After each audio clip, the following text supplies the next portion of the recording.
Well, hello there, and welcome to A Reason to Talk, hosted by me, Anjuli. And if for some reason you don't quite know how to pronounce that, you can actually tune into the last episode where I break it down for you and explain the importance of learning how to pronounce that. So this week, I wanted to talk about gaining weight, me gaining weight and being okay with it. Like finally feeling comfortable with the fact that I am not the same size that I was when I was in college, as an almost 27-year-old woman. So obviously, before I get into this, I want to put a quick couple of trigger warnings and disclaimers out there. The difference between this episode and the last episode is I did take notes so that we can have a full, thorough episode and I can get everything out that I want to say. So here are trigger warnings and disclaimers. Weight mentions, obviously. Disordered weight control. I am in no way claiming to have been fat or even considered larger by any standard. I'm very aware of where I fit in that spectrum. I'm commenting on my personal experience with weight and how that relates to media and how I feel now. And I will actually cover my privilege and fat phobia, in this episode as we go on. I want to give a brief background on me in relation to weight because obviously our past play a huge part in our future and who we become. So there were 4 of us growing up in my immediate household, and I was the oldest, and I was pretty average in weight. Then there were the twins, and they were very skinny, and to this day, they're still very skinny. And then my baby sister, who is fat, and I did actually call her to just make sure that she's fine with me calling her fat. And all she said was, well, that's what I am. I'm fat. Like, it's a descriptor, and before anybody goes, you shouldn't call your sister that. Listen, fat really is just an adjective. I don't really understand why you think that I'm being mean. So that's a reflection on you, and you need to talk to the fat people in your life so that you can learn a thing or two. So also, nobody ever put me on a diet. Nobody ever told me I should be on a diet. That was never a thing that people have said to me. Growing up, we lived at my grandmother's house, and she would feed us these ridiculously large plates of spaghetti. She fed us other food too, but it was majority times the pasta that was just mountainous on our plates. And then she would comment on how it was probably not enough food for us and we should go get second plates and then sometimes even third. And this put some weird competitive mindset in me that she's gonna judge me if I don't get a second plate, and I should probably go get a third. It was almost like a how much can I eat competitive mindset that was instilled in me very young, that I had to eat a lot of food to keep up with this comment that she kept making. But also simultaneously, she would call me a bottomless pit and say that we were nothing but skin and bones and how we could eat everything but gain nothing. And so I had to eat, I'm eating 3 plates, but honestly, it's probably 5 times the amount of food a human needs to consume. But I also simultaneously need to not gain weight while that's happening. And she didn't mean anything malicious by it. She's my grandma. She wasn't trying to be a bad person, but it put this thing into my mind okay, we are going to eat all this food, even if we're a little bit full, to make her happy. But also, I can't gain weight because then it's just not a thing that I can do. I'm supposed to just be a bottomless pit, which is obviously a problem. Nobody functions that way. I was also in color guard from, I think, 6th grade all the way up until 11th grade. And so that meant that I was pretty active. They had us running these cross-country style paths. I don't know. We were like running around the neighborhood, the school, on the track. Like they had us running all the time to build up our endurance and our stamina. And it made me feel extremely self-conscious because they'd have us we'd start off marching and then we'd have us running to this block, like a metronome. And I couldn't keep up. Now, I was average sized. There were other people on the marching band / color guard that were bigger than me. There were obviously people smaller than me. But it made me extremely self-conscious that I just could not do this. I could not run. I'm still, to this day, I cannot run. It's just not a thing I can do. I don't know if I just don't have proper breathing technique.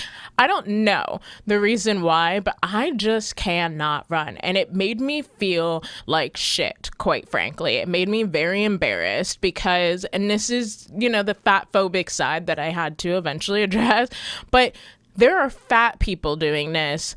Why can't I do this? I'm not nearly as fat and therefore unhealthy as they are. So why can't I do this? And so that put this thing into my mind that, that there's still something wrong with me. Maybe I have to lose weight. Maybe there's something keeping me from being able to run as much as everybody else.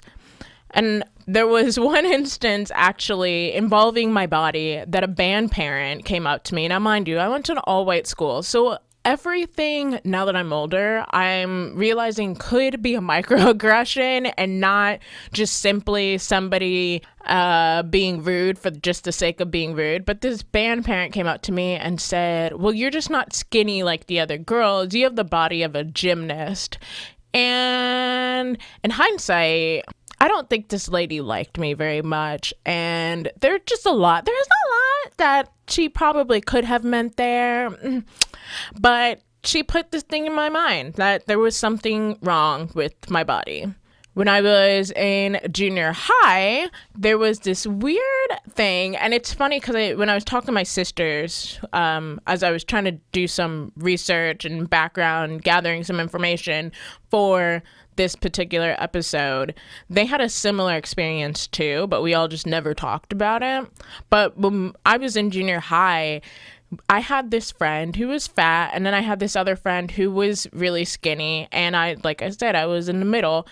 And our skinny friend would comment on how when I sat down and when my fat friend sat down, she would have rolls and I didn't. And it seems like such a minute thing, but I don't know. Does it seem minute? It's just one of those things that I don't want to say he's obsessed with, but he would bring it up enough where this is ingrained in my mind that I remember thinking for so long that if I sat down and had rolls, that meant that I was fat and I needed to lose weight so that I didn't have rolls anymore. And that's a problem because everybody, for the most part, sits down and have rolls. Even those models that you see, when they sit down naturally, they have rolls. They have to maneuver themselves not to have rolls. They have to have them retouched, their photos retouched to not have rolls. Rolls are such a normal thing that even really skinny people have. It's such a weird thing to feel like you can't have any rolls at all when you're literally scrunching your body up. That's the one time that you would have rolls. And then there was also a weird phenomenon where we were putting our fingers around our waist, or not our waist, around our wrist to see if we were supposed to be fat or skinny, which, what does that even mean? And I always was average for most people because, once again, I am just an average sized human.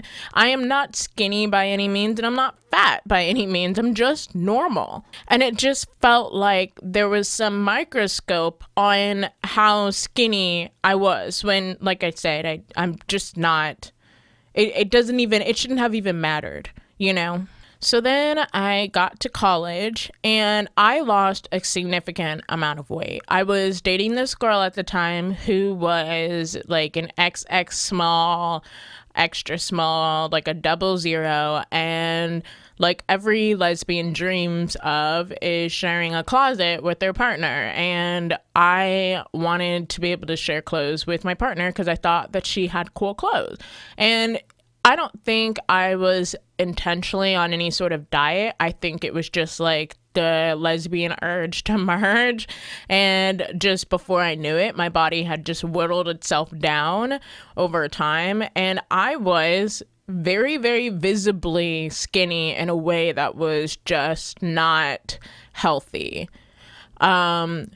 Nobody ever told me that I looked so sick. It really didn't take until maybe 2-3 years ago. I looked at this one photo that popped up and I was tagged in it, and I look like my veins are popping out. I look bad. I look like I'm really sick. Like I might have had cancer or something. Like I look really, really ill. And that's been the blueprint of what I should look like, because all of the clothes that I even have to this day are all bought from that time period. So everything I own is like an extra small, and supposed to fit that frame that I obviously do not have now. I don't know how much I weighed back then, but it's very jarring to look back on that time. And I was also just mentally not having a great time. So just that whole thing is just jarring.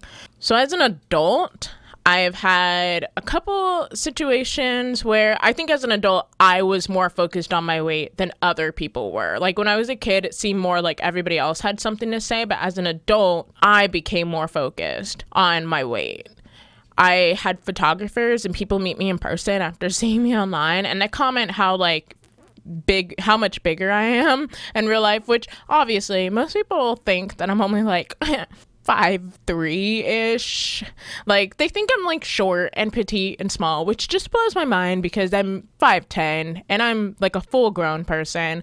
So I'm not quite sure how I just photograph so small to people, or people are just really oblivious to the fact that I'm not tiny.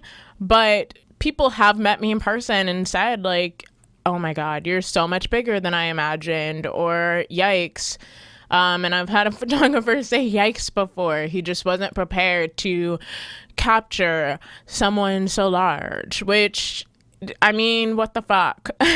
What kind of statement is that? And then it just seems like everybody around me is trying to lose weight. And I don't know if that's just because people are older than me. So they're all like looking back on their 20s and trying to be who they were in their 20s. But it just feels like a sense of, well, if I'm not trying to lose weight too, then I'm wrong. Like I need to please everyone else by saying I'm going to lose weight and by trying to lose weight with them, even if that's not something I feel like I need to do.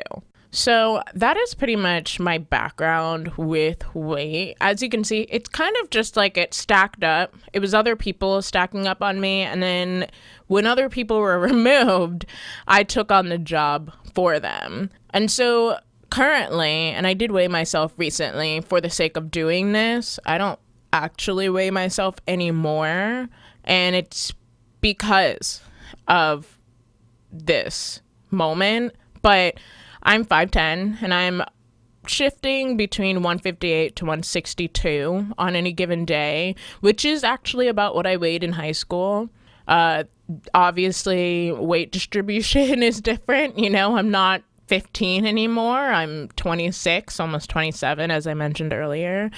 I don't feel like I need to lose any weight, and I don't even feel any type of way. Like I'm comfortable with my body and the cellulite and the bumps and the rolls and even the bloated days, like my period's about to start. So I'm definitely a little bit chunkier and funkier than usual, but I don't even feel bad about that. I'm not on any particular diet. I just eat whatever Randy cooks. And then if Randy's not cooking, then I just eat, well, I'm going to be honest. I eat mostly microwave food, but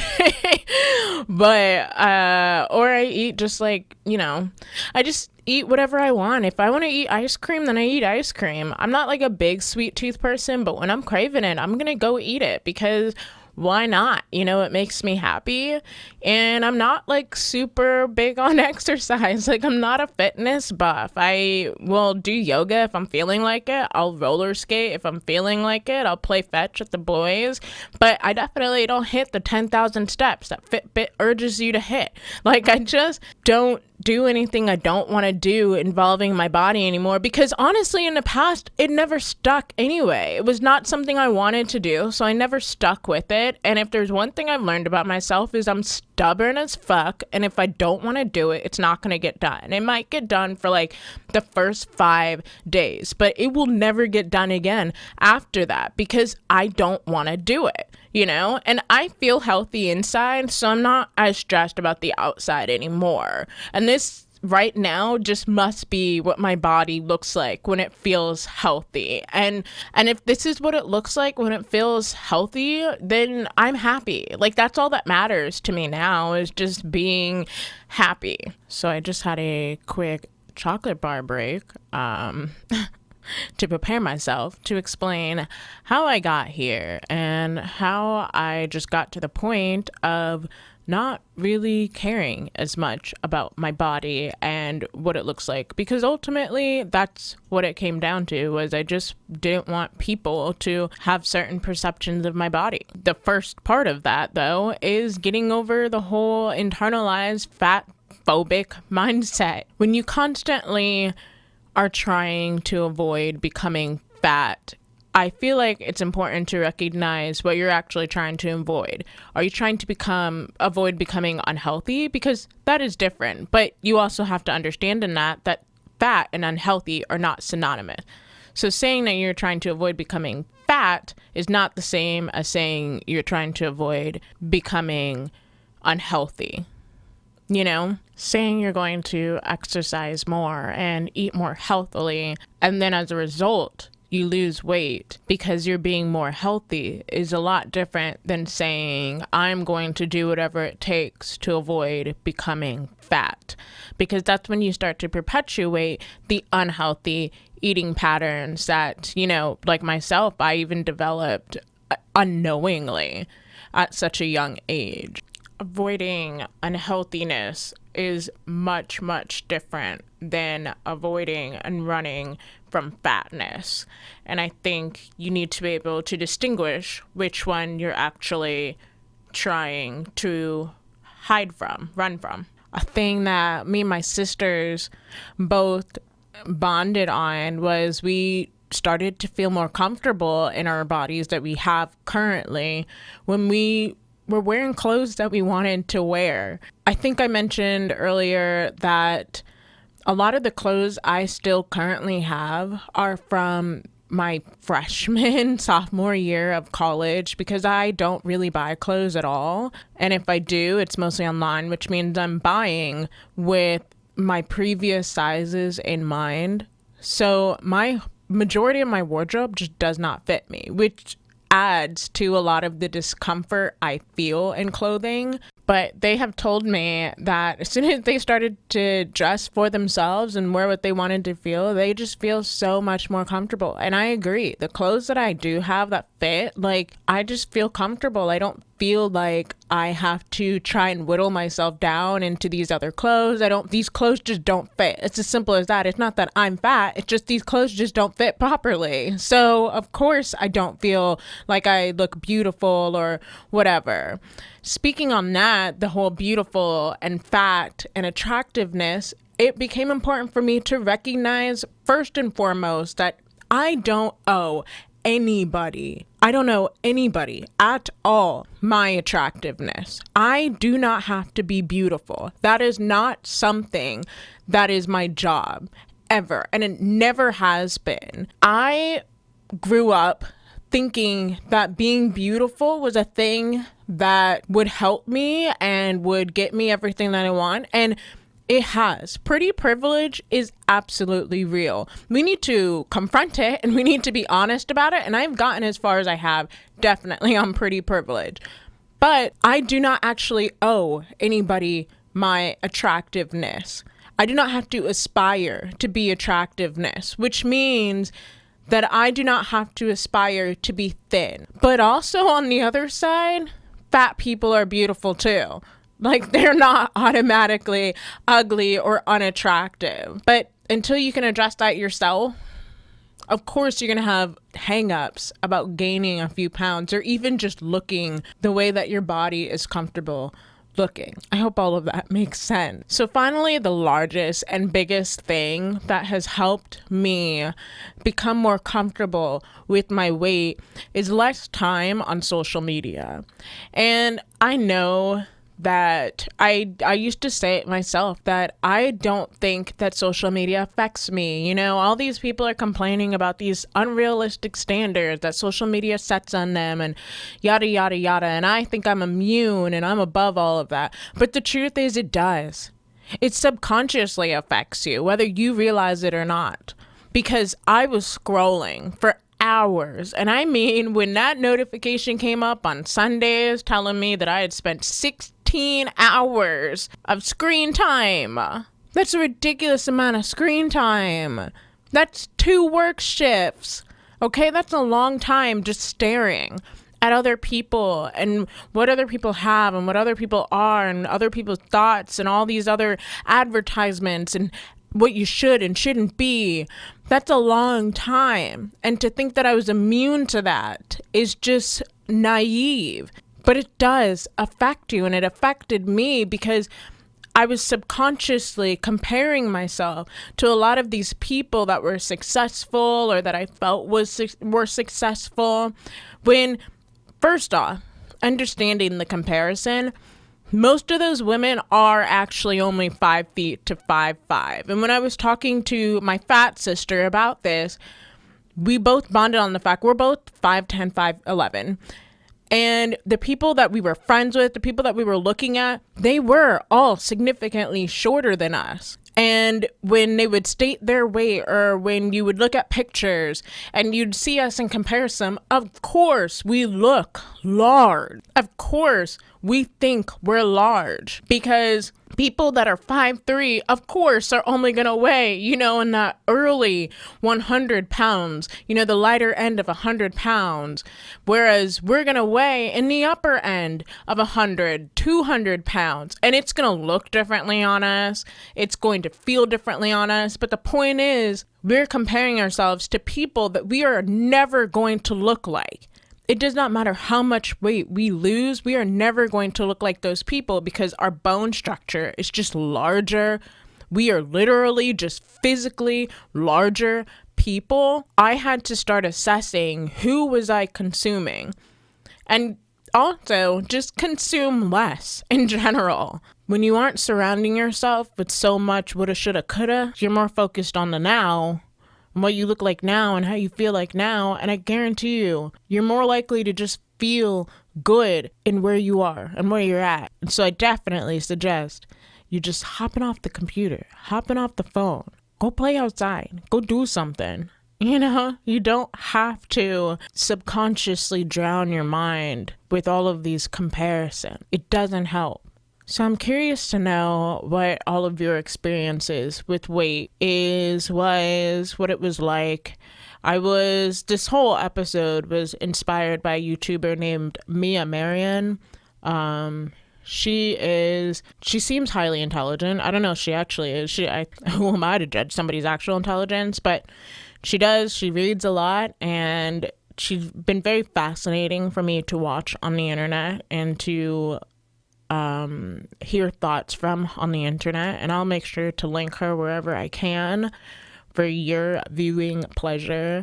But she talks about her journey with body, and she is bigger than I am, but it made me want to talk about mine. And I'm genuinely curious to know what your experience was like.